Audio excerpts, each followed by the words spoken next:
Hi అండి. నేను మీ పల్నాటి. ఈరోజు చికెన్ ఉల్లగడ్డ కర్రీ అయితే చేస్తున్నాను. కాంబినేషన్ బాగుంటుంది. ఇది మా నాయనమ్మ ఎక్కువగా చేసేది ఈ రెసిపీని. టేస్ట్ అయితే బాగుంటుంది. ఎలా చేయాలో చూసేద్దామా. ముందుగా బాండలు పెట్టుకొని 4 స్పూన్స్ ఆయిల్ వదులుకోవాలి. ఆయిల్ వేసుకున్నాక కొంచెం జీలకర్ర, కొంచెం ఆవాలు వేసుకొని వేగనివ్వాలి.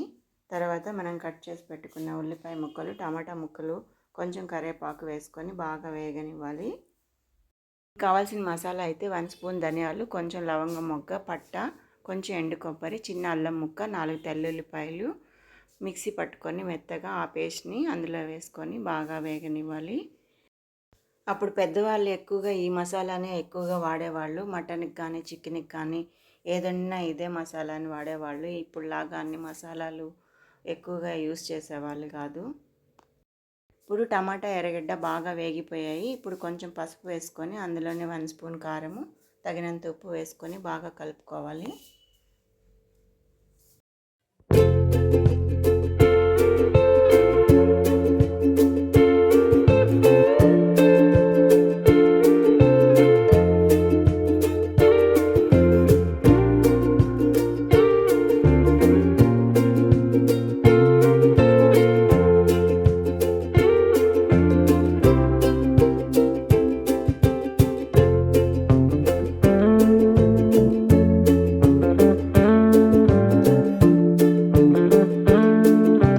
మసాలా అంతా బాగా వేగిపోయింది. ఇక్కడ నేను 250 గ్రామ్స్ చికెన్ తీసుకున్నాను.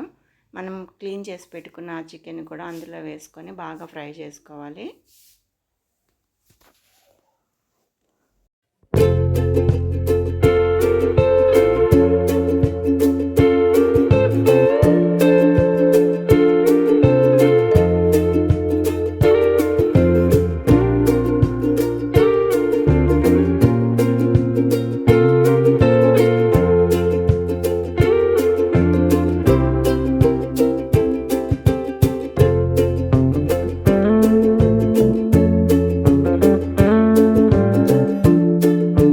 చికెన్ని ఒక 5 నిమిషాల పాటు ఫ్రై చేసుకోవాలి.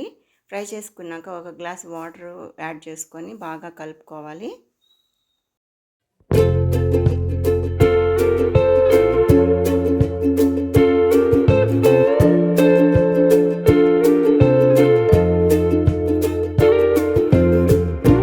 ఇక్కడ నేను ఒక ఉల్లగడ్డ తీసుకున్నాను. ఉల్లగడ్డ బాగా తొక్క తీసి చిన్న చిన్న ముక్కలుగా కట్ చేసుకొని అందులో వేసుకోవాలి.